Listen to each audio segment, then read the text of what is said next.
Olá, gente, tudo bem? Muito bem-vindos ao Jurisprudência Conectada. A gente está aqui na Arisp hoje recebendo o desembargador Luiz Paulo, que vem falar sobre um tema que é extremamente relevante, que é sobre a desapropriação num aspecto específico que é a desapropriação amigável.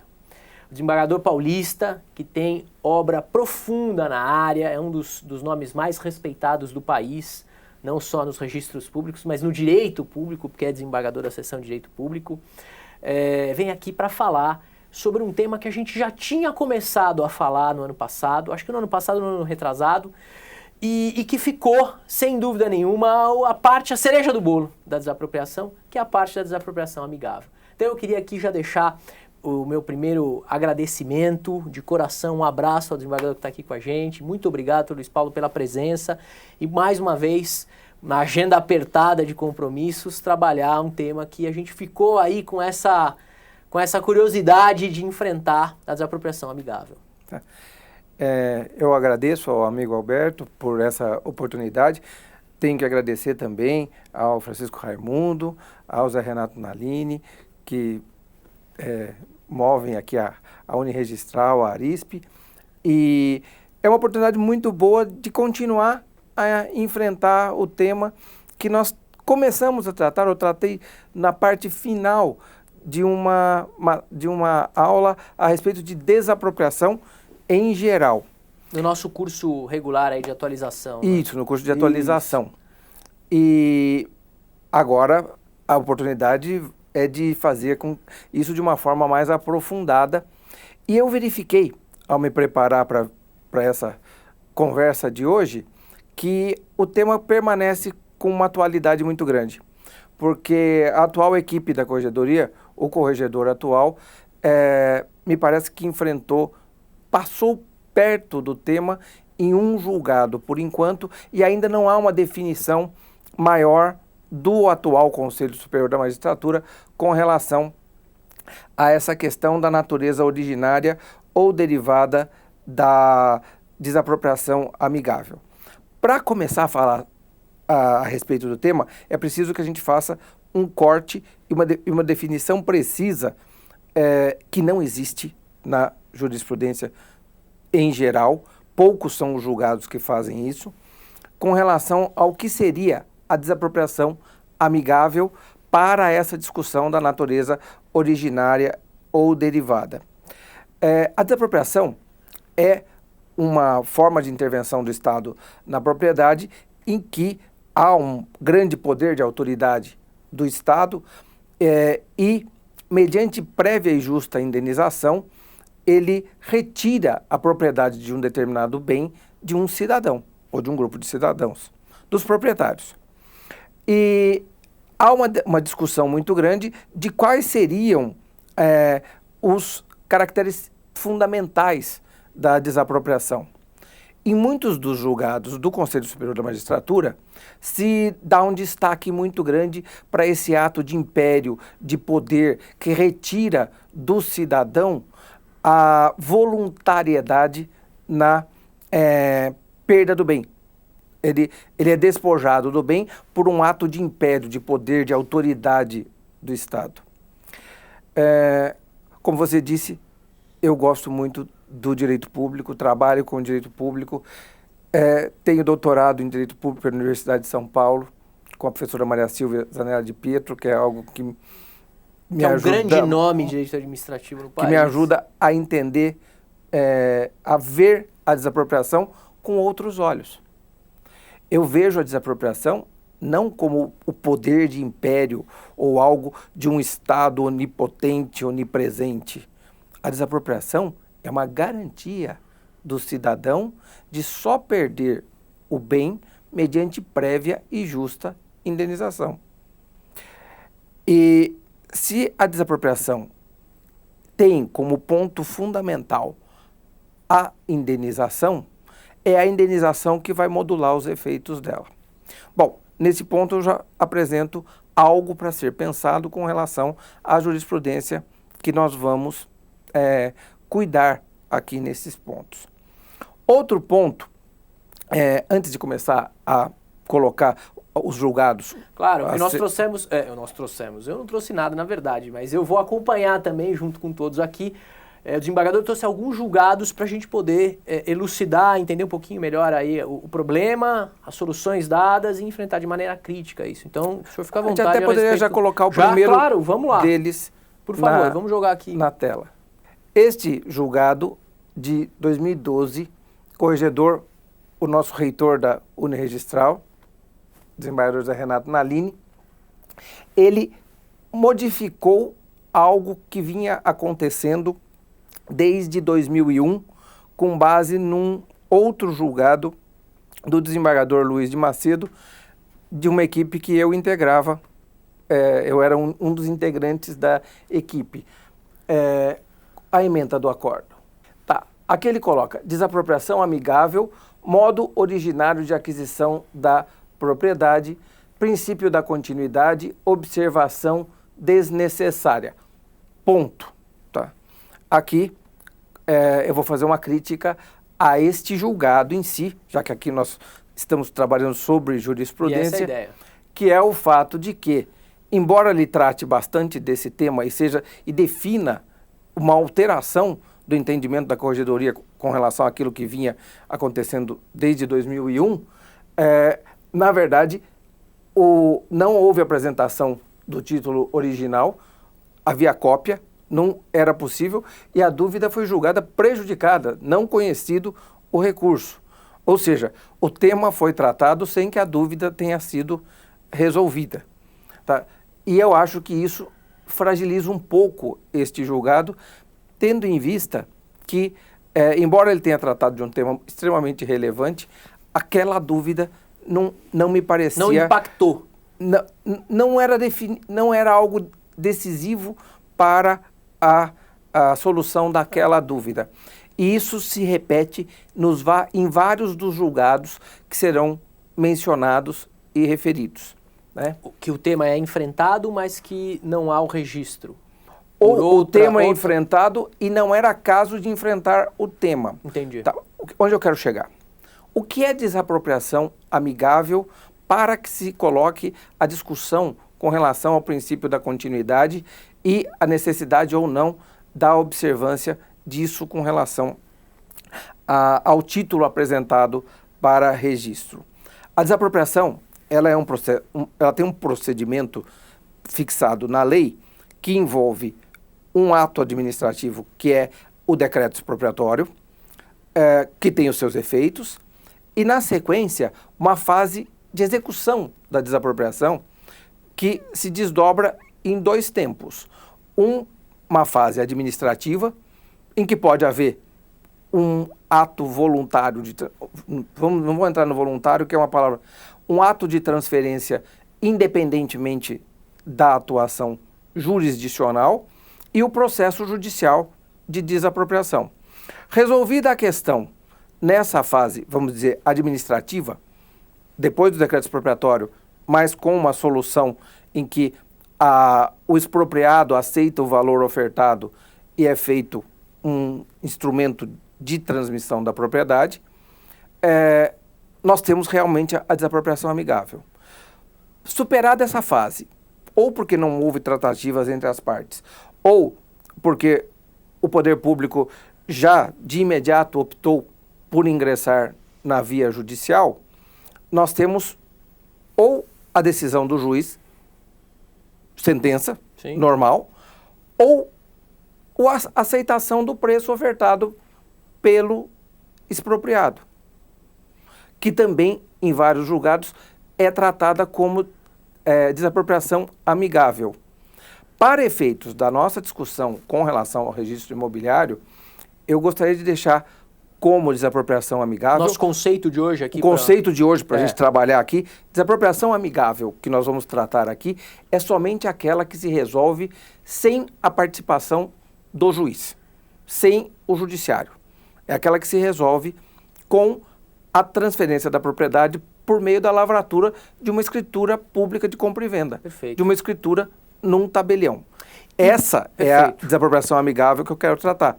Por quê? Porque na outra na desapropriação que teve a participação de um juiz, em que houve um processo, houve citação, nós vamos ter todo um procedimento, havendo concordância da parte com o valor ou não, aquilo que a gente chamaria na lei de desapropriação de o acordo com relação ao preço, nós já não estamos mais na desapropriação amigável, nós estamos na desapropriação judicial. Sim. Temperada com menor lide, mas ela é judicial e o ato é judicial. Eu defendo que, nesses casos, o tratamento não é o que eu chamaria da desapropriação amigável. Amigável em contraposição à judicial.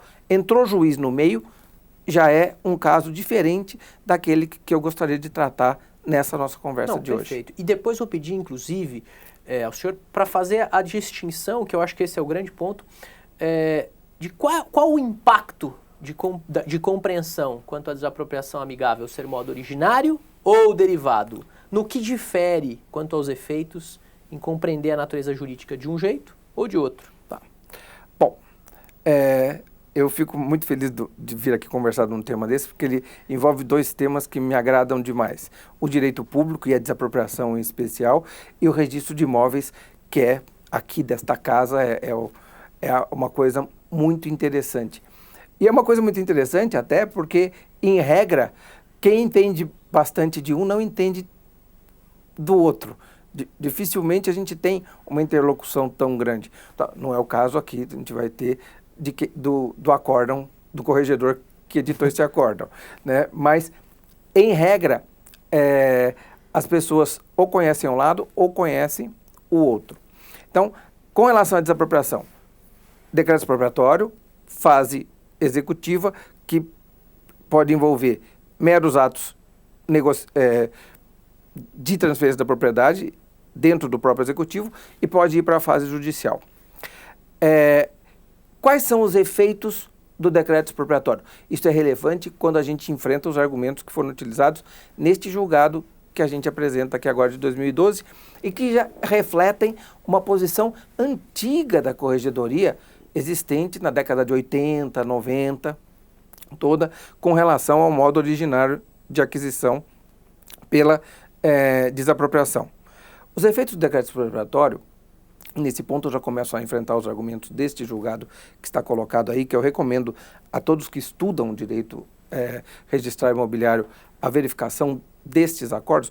Aqui a nossa conversa não permite que a gente traga todos os textos, mas a gente se refere a cada um deles. O decreto expropriatório, os efeitos dele no direito administrativo são basicamente três. Ele fixa o que vai ser indenizado, ele fixa a situação do bem para efeitos de indenização.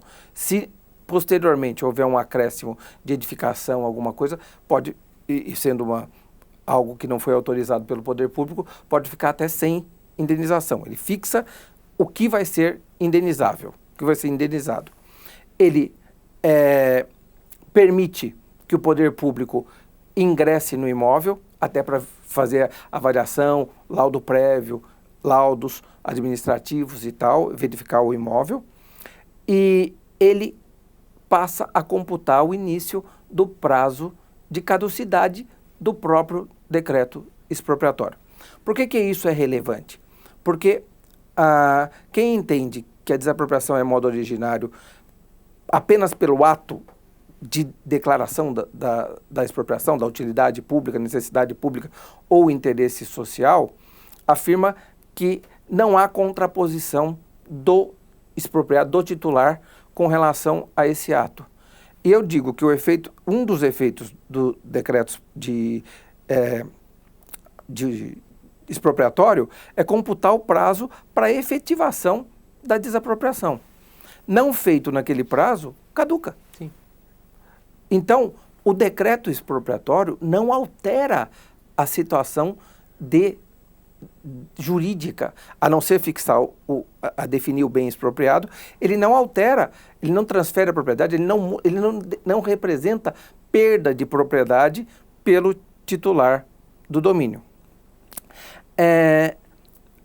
Pode deixar de produzir efeitos sem nada, se ultrapassado o prazo de 5 anos na necessidade de utilidade pública, o prazo de 2 anos no interesse social. Então, o decreto não tem toda esta força. E no registro de imóveis, nós temos como base os princípios, dentre eles o da especialidade e o da continuidade, o princípio da afetação, que afeta o direito do titular inscrito precedentemente. E esses princípios, eles, como até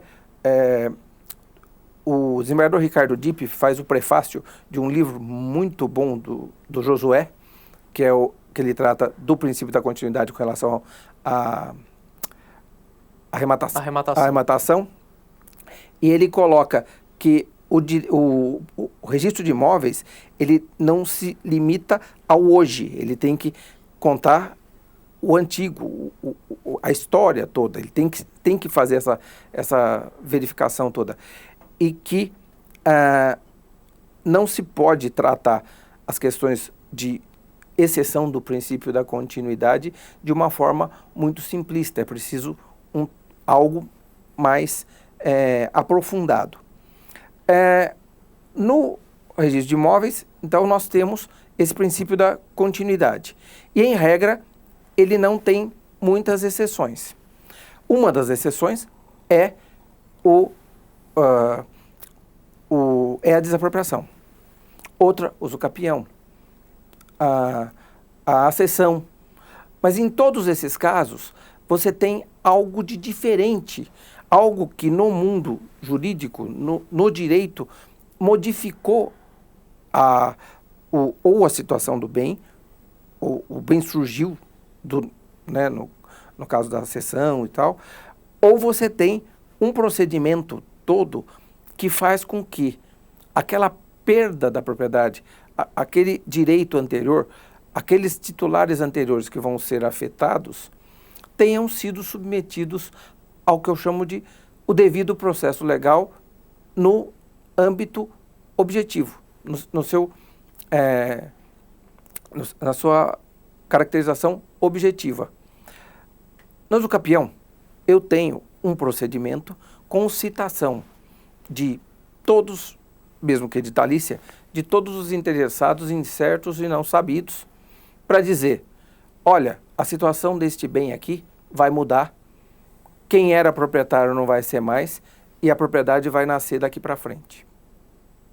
O que acontece? Aquela cadeia, aquele elo, como fala o Afrânio de Carvalho, aquela cadeia de atos, de registros, ela vai ser rompida e a partir de agora eu vou ter uma correntinha nova, uma cadeia nova. Certo? Mas eu chamei todo mundo e eu dei publicidade para isso. Na desapropriação judicial, seja aquela em que houve acordo pelo preço ou não, eu também tenho isso. Eu tenho um procedimento que é levado ao juiz, não até a sentença ou até o acordo, mas para levantamento do preço, artigo 34 da Lei de Desapropriações, ele diz que é necessária a expedição de um edital para conhecimento de terceiros. E só depois desse edital é que o dinheiro pode ser levantado. Nesse momento, eu tenho algo que me permite efetivar que todos os ônus, os direitos relativos ao bem que foi expropriado, eles vão ser substituídos pela indenização. Eles vão estar subrogados na indenização. Então, no judicial, na desapropriação judicial, uso capião, não há nenhuma dificuldade em se entender que se está presente numa causa decorrente de um devido processo legal que permite que o novo registro se faça sem nenhuma relação com os registros anteriores. Situação de publicidade sendo aí como grande ponto nos dois exemplos trazidos pelo senhor. Né? Eu vejo desta forma. E quando a gente tem o decreto expropriatório e, na sequência, a administração e o particular e o cidadão vai e lavra um ato de transferência da propriedade. Eu tenho isso?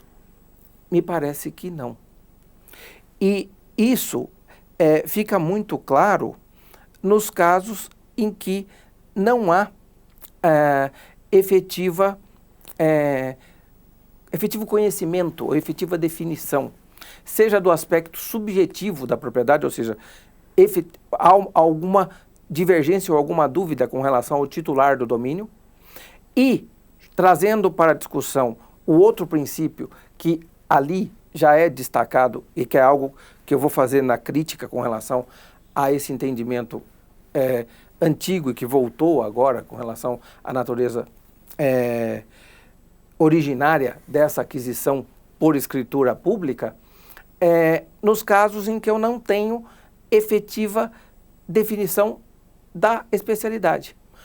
Qual é o caso onde acontece o maior número desses problemas? São nas desapropriações efetivadas parcialmente ou instituição de servidão de áreas maiores que já sofreram outros destaques e nas quais a área que vai sofrer a retirada de parte ou do imóvel está indefinida, está necessitando de uma retificação para a definição do remanescente, hoje incerto. Porque os contornos não se mostram claros nessa situação, né? Houve, por desapropriação ou por alguma transmissão antiga, houve destaques que deixaram o remanescente sem uma descrição precisa. Se a desapropriação é judicial, vai haver um laudo, vai haver algo que vai permitir essa melhor definição. Agora, se eu faço isso por meio de uma escritura pública, eu não tenho isso tudo. E se os nossos amigos, todos que estão assistindo aqui, para a gente pensar um pouco, verificarem, em regra, os julgados que tratam e definem como natureza originária, depois eles julgam a dúvida procedente, dizendo que o registro não pode ser feito, a dúvida acaba não dando registro. Não dá registro. Por isso que julga procedente. Julga procedente a dúvida, embora diga a natureza originária com relação à continuidade, afirma, mas não dá para registrar por causa da especialidade. Esse é um dos casos. Aqui é que foi não conhecida, mas tem esse problema. Vamos dar uma olhada nos outros dois julgados. Claro, vamos para o próximo slide. Agora a gente vai passar mais ou menos rápido os outros dois slides. Em 2001, e eu estava na equipe da corregedoria nessa época, o desembargador Luiz de Macedo fez um primeiro voto com relação, elaborou uma minuta de voto, levou para julgamento este caso com a orientação antiga da corregedoria, no sentido da natureza originária, e ponto, e não se discute mais isso. O vice-presidente do tribunal, naquela época o conselho era composto pelo presidente, vice e corregedor. O corregedor sempre era o relator nato dos processos. O vice-presidente, o desembargador Álvaro Lazzarini, profundo conhecedor de direito administrativo, fez um voto que iniciava-se como divergente, dizendo, é caso de repensar isso aqui tudo. E, no julgamento, o relator, desembargador Luiz de Macedo, acolheu a argumentação do desembargador Álvaro Lazzarini e foi quando houve uma alteração da jurisprudência do Conselho Superior da Magistratura. Vamos mandar mais um pedaço, um só. Para o próximo slide. Isso.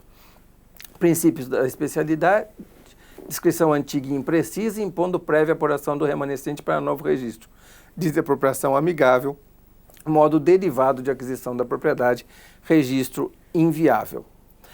Naquele julgado anterior, de 2012, essa história toda é muito bem contada, que havia uma jurisprudência, que essa decisão do desembargador Luiz de Macedo alterou, e ela foi seguida pelos outros desembargadores, o Luiz Tâmbara.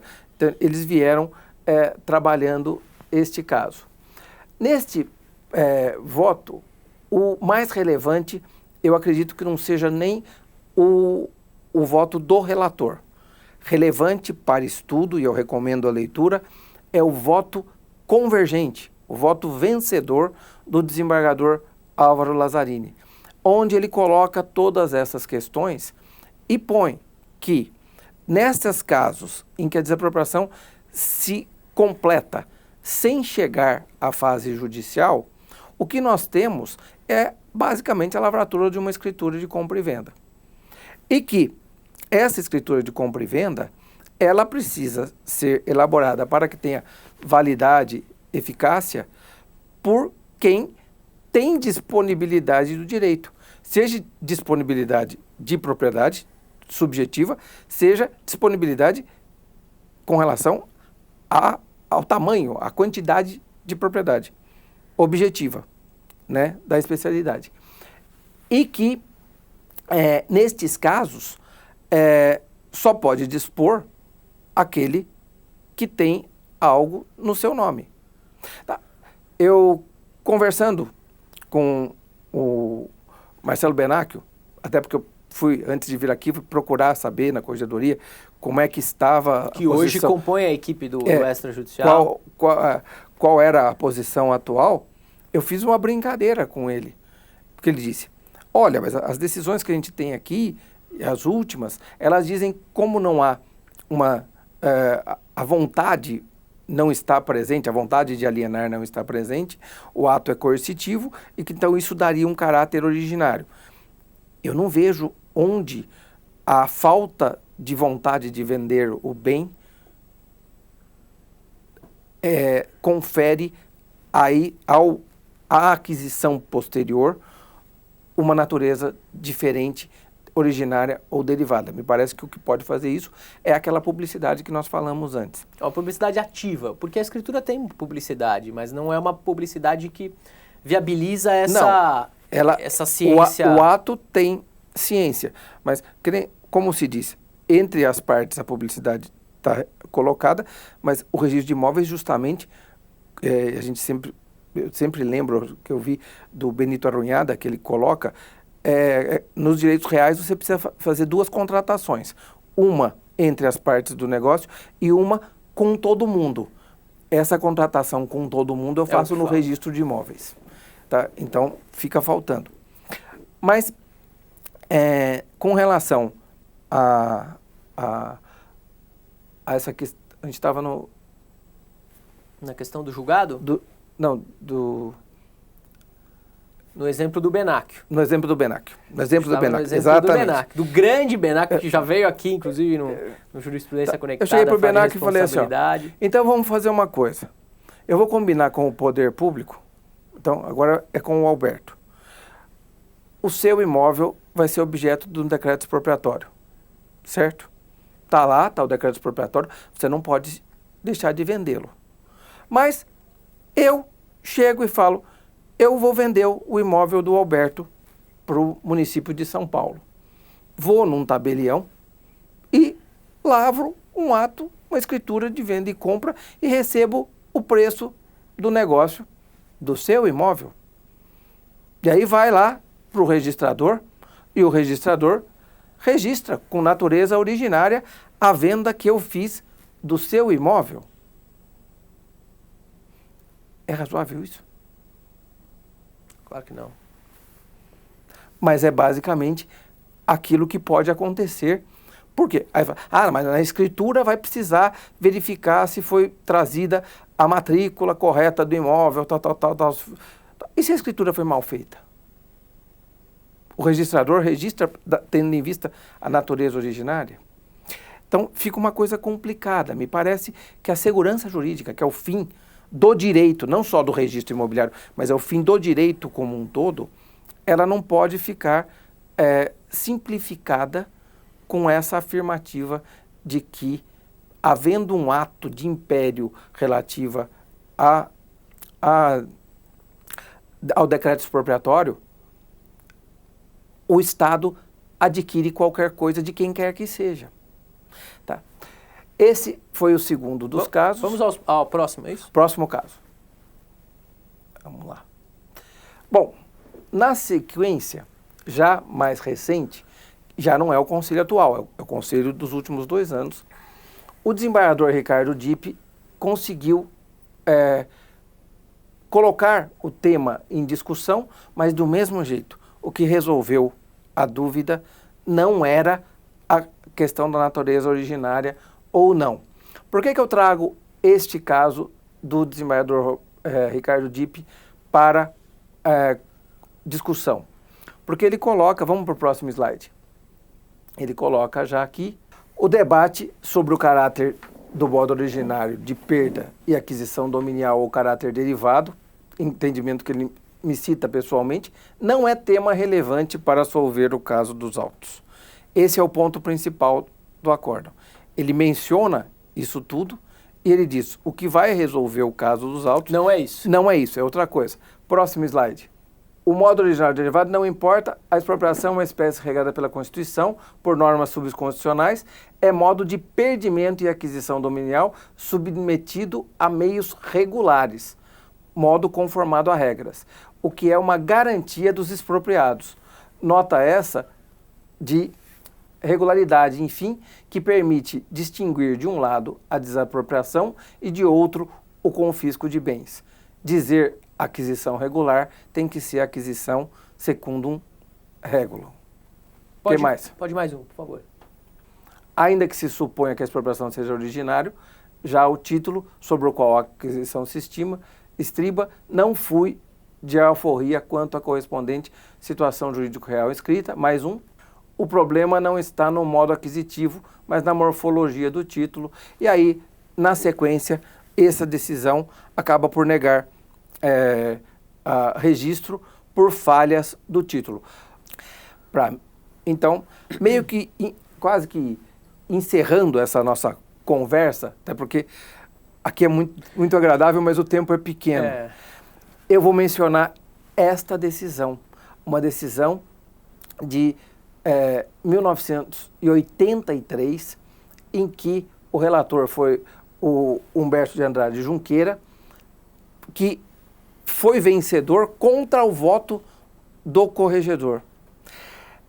Me parece que o melhor voto que nós temos até agora na corregedoria é este voto do desembargador Humberto de Andrade Junqueira.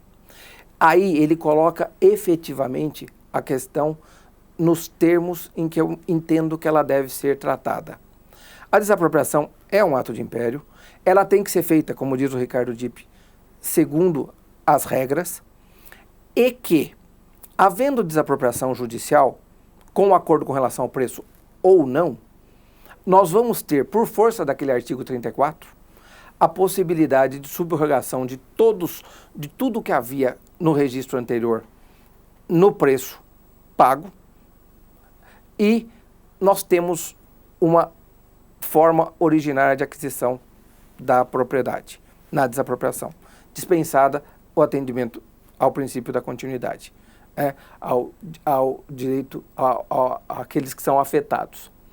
No entanto, todas as vezes em que eu tiver alguma dúvida com relação à titularidade do domínio, por exemplo, neste caso aqui, é extremamente interessante porque houve uma venda, houve uma alienação do imóvel prévia à desapropriação, e isso foi objeto de um registro, com uma matrícula nova. Tinha a transcrição e a matrícula nova.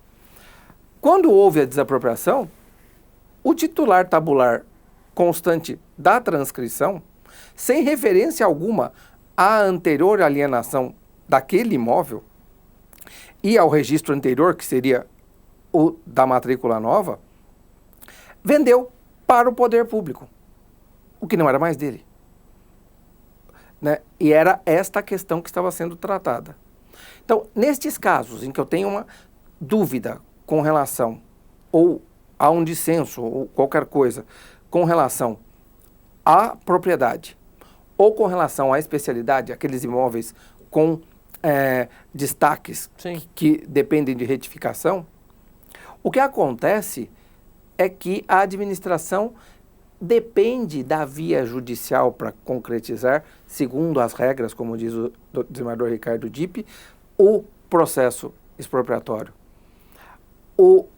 A concretização, a efetização da desapropriação por meio da mera lavratura de uma escritura pública não atende aos requisitos legais, aos requisitos constitucionais.